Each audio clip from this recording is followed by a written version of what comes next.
الأضواء كانت مسلطة عليا لأنني الشخص الذي يرتدي الرقم 10 على ظهره. محمد صلاح ولا ابو تريكة؟ أبو تريكة قولا واحدا. انت تيجي تحسبها ورقة وقلم، انت أصلا ما عملتش إنجازات مع مدربين أجانب. أنا كان عندي هدف أساسي وهو أدخل الأدب في كرة القدم. أنا بحب الكتابة أكتر من أي حاجة تانية، بحب الكتابة أكتر من صناعة المحتوى. أنا شغال صحفي من وأنا طالب جامعة، عشان أنا قعدت في الجامعة 7 سنين. قال لي هتسمي إيه؟ قلت له والله مراتي مش راضية إن أنا أسمي البنت تريكة عشان أبقى أنا اسمي أبو تريكة. قال لي يا ابني إيه القرف ده؟ هتسمي بنتك تريكة؟ هو في حاجة اسمها تريكة أصلا؟ شكلي ال1000 لايك ده على فيسبوك 2014 كان يا نهار ابيض. الكتابه بتفضل لعبه لحد ما الناس تاخدك على محمل الجد. من صحفي لصانع محتوى، قابل نجوم كبيره جدا جدا كلنا بنحلم بس نسلم عليهم. هو قابلهم وعمل معاهم لقاءات صحفيه ونقل تجربه الصحافه لصناعه المحتوى. معانا محرم بيه. ازيك ايه يا اخي؟ الاخبار؟ عامل ايه؟ الحمد لله ومبسوط ان اتقابلنا قدام مايكات. احنا على طول بنتقابل من على غير طول مايكات. على القهوه. ايوه دلوقتي نتقابل قدام مايكات. وانا مبسوط بيك انت عارف ان انا كنت صحفي صح؟ طبعا. اوكي ماشي سيطر انت أيوة. برضه سيطر. حبيبي. عايزين نقول النقله دي بدات ازاي، من اللي انت غيرت مره واحده من اللي انت صحفي وبيكتب التقرير وبتاع لمره واحده بقيت صانع محتوى ومجال الفيديو. بص، هو انا مبدئيا انا نوع الصحافه او نوع الكتابه اللي انا كنت بكتبها مختلفه شويه عن السائد، لان انا كان عندي هدف اساسي وهو ان انا ادخل الادب في كره القدم، ان انا هحكي قصص. انا راجل حكاء، يعني انا مش راجل محلل، انا راجل بحب اتكلم عن الحاجات اللي ورا 90 دقيقه، او لو 90 دقيقه دي فيها قصه فيها حكايه يعني. ففكره انك تنقل الادب او الحكايه لكونتنت هو اوريدي ستوري تيلينج مش اصعب حاجه في الدنيا. اوكي. وبعدين انا من الجيل اللي هو حلقه الوصل ما بين الشباب اللي كانت، مش الشباب خلاص احنا بقينا ناس كبار، الناس اللي بتقعد تستنى الجورنال وتقلب اخر صفحه عشان تعرف اخبار الرياضه وتعرف النهارده الماتشات الساعه كام من الجورنال، للي بقى كل حاجه في ايديهم في السوشيال ميديا او في البلاتفورمز او في ايا كان. فانا حلقه الوصل، انا الجيل ده، انا الجيل بتاع ده. واعتقد ان انا وانت من الجيل المحظوظ اللي حضر خير ده وخير ده، يعني حضرنا ده وحضرنا ده. ف انت لازم تتاقلم. انا بحب الكتابه اكتر من اي حاجه تانية، بحب الكتابه اكتر من صناعه المحتوى، ولكن لازم تتاقلم، لان انت لو ما تاقلمتش هتتنسي. بس ليه هنا تخصصت في الرياضه اكتر؟ ده كان شغف ولا ده كان؟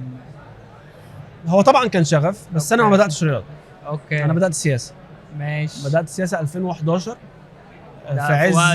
في عز السياسه يعني.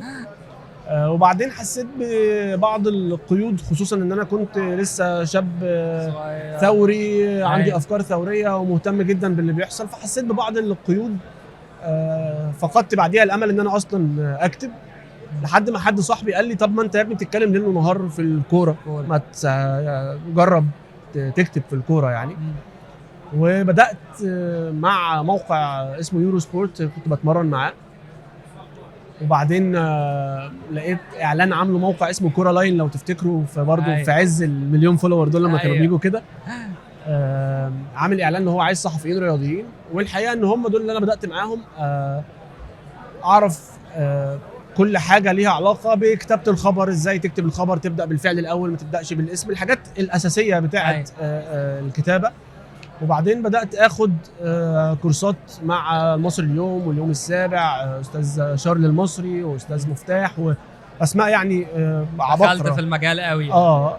وخلي بالك انا بعمل ده من وانا في الكليه، يعني بعمل ده من وانا طالب في كليه اداب جامعه القاهره قسم اللغه الاسبانيه وادبها. بس وانا في الكليه عارف ان دي مش سكتي، يعني عارف ان انا مش دي شغلانتي يعني. انا هتخرج بس هشوف طريقي انا. فانا شغال صحفي من وانا طالب جامعه. مش شطاره مني، ولكن عشان انا قعدت في الجامعه 7 سنين، فهو يعني كنت خلاص في سن الشغل يعني. فدي بدات الكتابه كده. وبعدين حسيت ان انا مزنوق شويه في حته ان الخبر ومين كسب ومين خسر و4-4-2 و3-4-3 مش ده شكل الحاجه اللي انا بحبها. فبدات اكتب قصص كرويه قصيره على صفحتي على فيسبوك، وفضلت ماشيه شويه واحده واحده واحده واحده، لحد ما يوم كنا في 2014 كنا قاعدين على القهوه في السيده زينب بنتفرج على ماتش 2014 ماتش البرازيل والمانيا اللي هو بتاع السبعه، فضيحه يعني. ايوه فحد على القهوه قال والله ده لو حد كان نايم ولا كان في غيبوبه وصحي وقلنا له ان البرازيل خسرت 7 في البرازيل مش هيصدق. فالفكره سمعت كده في دماغي يعني. فكتبت قصه اسمها الغيبوبه، بتحكي عن واحد دخل غيبوبه وبعدين صحي لقى البرازيل خسرانه 7، وقعدت ادور عن اسماء البرازيليين الحقيقيين، اسماء الولاد اللي في البرازيل، اكتر اسماء بتسمي عشان الاشخاص اللي انا هنلاقيها او اللي انا هخترعها هتبقى ماتشنج للحقيقه.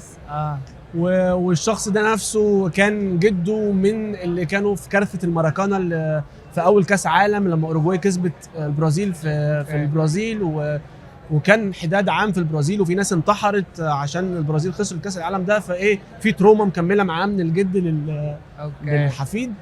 وان الدكتور في الاخر يعني قصه بسيطه كده، وان في الاخر الدكتور بيقول لمراته ان لا جوزك دخل الغيبوبه واحنا مش قادرين نعمل له حاجه، ولكن في دكتور جاي من روسيا شاطر جدا في 2018 هو اللي ممكن يعالجه على اساس كاس العالم مع روسيا وبتاع. ونمت يا معلم عادي يعني، فكره مجنونه كتبتها ونمت. صحيت لقيت شكل ال1000 لايك ده على فيسبوك 2014 كان يا نهار ابيض، 1000 لايك و1000 شير و3000 مش عارف كومنت وبتاع. اتخضيت.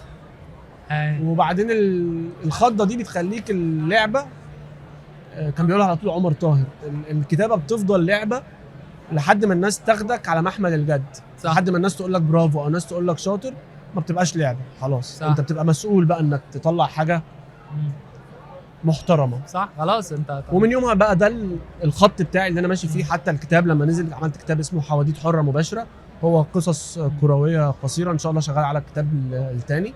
وبقى ده الخط اللي انا ماشي بيه، وده الخط اللي الناس بتحب تقرا لي فيه. واعظم اطراء ممكن اسمعه في حياتي هو اما حد يقول لي ده انا وانا بقرا حسيت كاني شايف. فده اعظم اطراء، القصه الادبيه بشويه كده فليكس باللغه. مين طيب اكتر قصه اثرت معاك قوي انا كتبتها يعني؟ والله بحب قصه قوي اسمها عاصمه روما، كتبتها عن فرانشيسكو توتي، وفرانشيسكو توتي هو بطل طفولتي يعني. وفي قصه ثانيه كتبتها عن محمد ابو تريكه. بعد ما كان في عليهم يعني موجه هجوم كده، فانا حسيت ان انا عايز اكتب عليه قصه. وفي قصه قريبه جدا مني بقى عن بوبان لاعب ميلان، اسمها ركله الاستقلال، حاجه ليها علاقه بيوغوسلافيا وصربيا وكرواتيا، وازاي هو ضرب ضابط في الملعب لما لقاه بيضرب مشجع. وكانت قصه حماسيه جدا. وبعدين بعديها بفتره قابلت بوبان نفسه في جلوب سوكر وعملت معاه انترفيو. وسالته انت ندمان انك عملت كده؟ يعني حكيت له ان انا كتبت وكل حاجه، وسالته انت ندمان انك ضربت الضابط ده، خصوصا ان الضربه دي وقفتك وخلتك تتحرم من كاس العالم مع جيل تاريخي. فقال لي انا اسف للضابط ده كل يوم من ساعتها ولحد دلوقتي، انا اسف للضابط ده، بس لو الموقف ده اتكرر كل سنه هعمله كل سنه بكل تفاصيله. ومش انا بس اللي عملت كده، تعصب بكل معنى الكلمه. وقال انا ما استحملتش اشوف حد من بني جلدتي يعني بيتضرب في الملعب قدام عينيا وما اتصرفش. ومش انا بس اللي عملت كده، ناس كتير عملت كده. وحتى قالها لي باللفظ ان الاضواء كانت مسلطه عليا لانني الشخص الذي يرتدي الرقم 10 على ظهره، بس عشان انا النجم يعني.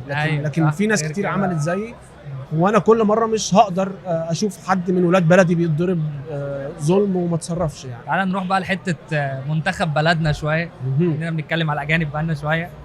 شايف الهوجه اللي على طول بتحصل كل ما بيجي مدرب محلي، الدنيا بتتقلب، وبعد كده يجيب بطوله فالدنيا تهدى.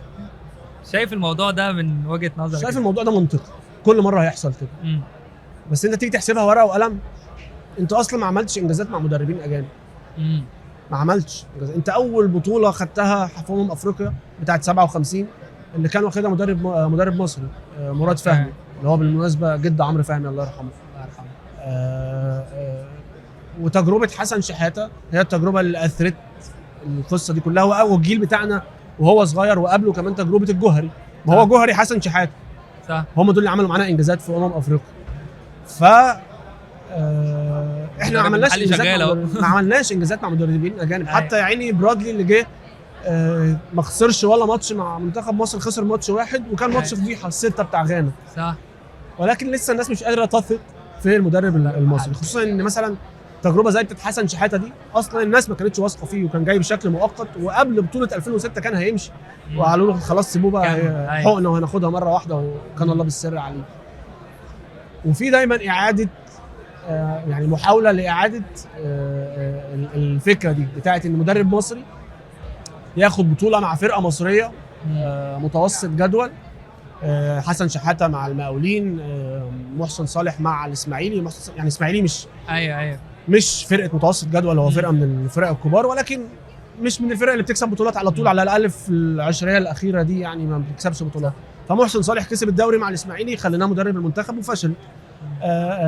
حسن شحاته كسب الكاس مع المقاولين العرب فخليناه لا ضر ونجحت نجاح باهر، خصوصا ان اللي طلعوا معاه هو كان مدربهم في الشباب، فهم حرفيا عياله، هم اولاده حافظينه وعارفينه وبتاع، وما يحبوش ان هم يخسروا عشان الراجل ده ما يتضرش او عشان الراجل ده ما يمشيش، وعايزين الراجل ده يفضل معاهم.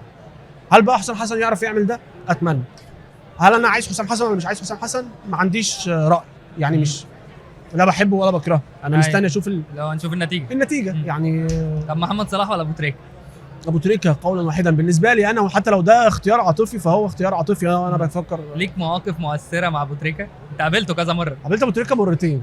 اوكي. مرتين وانا صحفي يعني، قابلته قبل كده وانا مشجع. قابلته اول مره في ماتش الارجنتين والسعوديه في كاس العالم، كنت انا قاعد قريب من الملعب وهو في البوث بتاع القناه بيحلل، فانا شفته فقلت له يا تريكه، طبعا لا صحفي ولا صانع محتوى ولا بتاع، مشجع، يا تريكه يا تريكه، فبص لي قلت له النبي نتصور.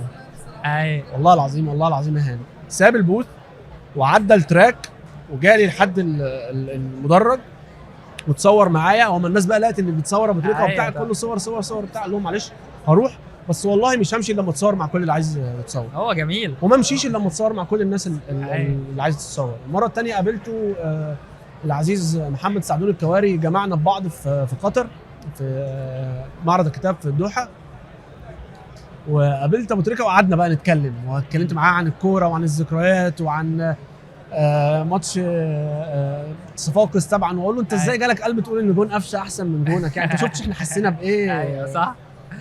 قال لي ما هو اللي انت حسيته كمشجع واما انا جبت الجول هو اللي انا حسيته ساعه قفشه كمشجع لما قفشه جاب الجول. صح. انا احساس ماتش الصفاقسي ده انا مش قادر استعيده تاني، انا مش فاكر انا حسيت بايه ساعتها يعني. صح. احساس مش قادر استعيده تاني، ودي كانت اقرب حاجه للاحساس اللي انا حسيته وقتها. ووقتها كانت مراتي حامل لسه ما خلفتش، فالاصدقاء قالوا له ده هيبقى اب قريب وبتاع، قال لي هتسمي ايه؟ قلت له والله مراتي مش راضيه ان انا اسمي البنت تريكه عشان ابقى انا اسمي ابو تريكه. قال لي يا ابني ايه القرف ده، هتسمي بنتك تريكه؟ هو في حاجه اسمها تريكه اصلا؟ وقعدنا هرجنا شويه ويعني تخيل وانا بسلم على ابو تريكه الناس بتعرفني عليه، فادي كان بيعرفني عليه، فبيقول له محمد هشام محرم ابو تريكه، فراح قال له ايوه طبعا ده انا متابعك ومتابع كتاباتك وانت صاحب قلم مميز حافظ عليه. لو انت باصص له انت الايقونه برضه. يا عم انت بترجع يا عم، انت ما تقوليش كده. قعدت شويه كده مترب مش مصدق يعني، وجبت له بقى التيشيرتات الترسانه يمضي عليها والتيشيرتات الاهلي يمضي، اي تيشيرت كده جبت له يمضي عليه. ممكن تبقى زملكاوي في يوم من الايام؟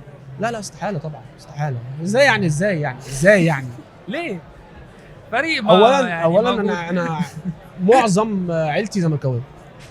ده معظم عيلتي زملكاويه. اوكي. وانا لما بقيت اهلاوي كان فتره عجاف يعني، كانت جان دارك والرجاء ومازيمبي والهلال السوداني، ويعني كان طالع عنا.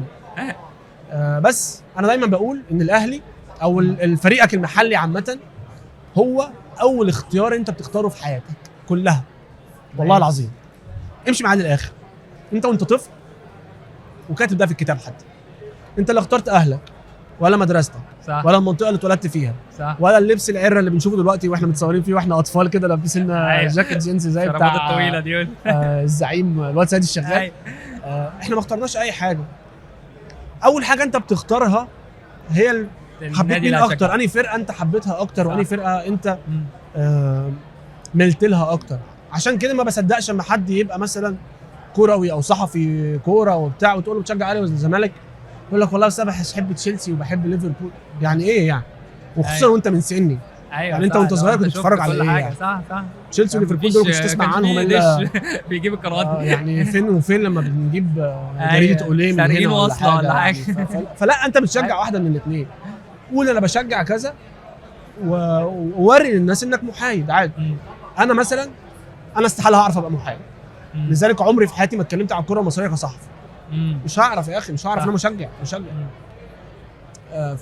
في حته بقى بره الاهلي والزمالك، في حته مع الناس بتوع ميسي ومع كريستيانو عمك وميسي عمك، والحته دي ولا مش داخل في اكيد وانا مراهق كنت كده يعني. اكيد وانا مراهق يعني كنت مش بالضآلة دي يعني، بس كنت بحب حد على حساب. انا لحد دلوقتي بحب مثلا كريستيانو اكتر من ميسي. يعني هو لاعبي المفضل كريستيانو، مش ميسي، عشان لعب في انديه انا بحبها. ولكن هتيجي تقول لي مين احسن؟ لا ميسي يعني. ده ما يديكش دافع انك تبقى كذاب يعني. يعني بتحب حد اكتر وبتحب حد اكتر. عارف الناس بتبقى واخده الموضوع للاكستريم. هو عامه كل حاجه لازم بتتقسم اهلي وزمالك. ايا كان اي حاجه انت فيها ديبيت. صح يا عم، في ديبيتس في امريكا شغاله من ايام رد قلب بتاع مايكل جوردن ولا ليبرون جيمس على طول. او جي سيمبسون هو اللي عمل كده، مش هو اللي عمل كده. في ديبيتس شغاله طول العمر.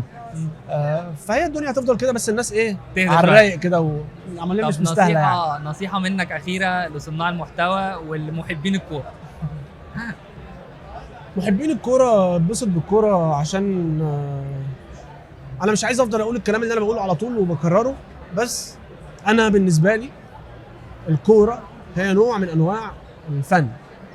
هي لا تقل اطلاقا عن الادب والشعر والمسرح والتلفزيون والسينما وكل الحاجات دي. استمتع بيها من هذا المنطلق، عشان هي فن. فاستمتع بالفن ده وخليك على قد الفن اللي ما بقولكش ان انت ما تبقاش مشجع كوره. ومشجع كوره يقول لك ان هو ما بيتعصبش وان هو ما بيشتمش في المدرجات وان هو ما فيش كلمه بتخرج منه كده، يبقى كذاب. لو انت مشجع كوره هتعمل كده، بس خليها لل 90 دقيقه. يعني خليها لل 90 دقيقه ما تاثرش على بيتك انها مش ابعد من كده يعني. مش مستاهله ان هي بره كمان تبقى ابعد من كده. صناع المحتوى يعني انا ما اعرفش هل انا في وضع يسمح لي ادي نصايح ولا لا للناس يعني، ولكن خليك صادق مع نفسك، خليك حقيقي مع نفسك. يعني انا لما حبيت اعمل محتوى في حاجات انترتينمنت بعملها، ولكن الاساسي اللي انا بعمله ان انا بقعد احكي قصص ليها علاقه بالكوره، نفس اللي انا كنت بعمله وانا بكتب صحفي. وخليك دايما قادر تتاقلم. يعني الاول كنا بنكتب على فيسبوك وعلى تويتر، بعد كده قال لك لا والله الكتابه دي مش ماشيه، محتاجين انك تعمل فيديو طويل. تبدا تعمل فيديو طويل، يقول لك معلش جامد حلو بقى، بس محتاجينك بقى ايه اللي انت بتحكيه ده كله تعمله لنا في دقيقه بالماكسيمم، 15 ثانيه كده، تعمل دقيقه 15 ثانيه، يقول لك معلش بقى هترجع للطويل تاني وهنحط مايكين كده قدام بعض نعمل المحتوى. فتأقلم، لان التأقلم مهم. وانت لو ما تأقلمتش هتتنسي. وكل يوم في ناس شاطره بتطلع، وكل يوم في ادوات بتساعد اكتر بتطلع. فانت لو ما تأقلمتش مع الادوات ومع اللي بيحصل حواليك هتتنسي. فلو انت عايز تفضل في مكانك تأقلم. شكرا ليك، نورتني في استوديو النجوم، والله كانت حلقه جميله ولذيذه، اتمنى تكون انبسطت معايا. شكرا.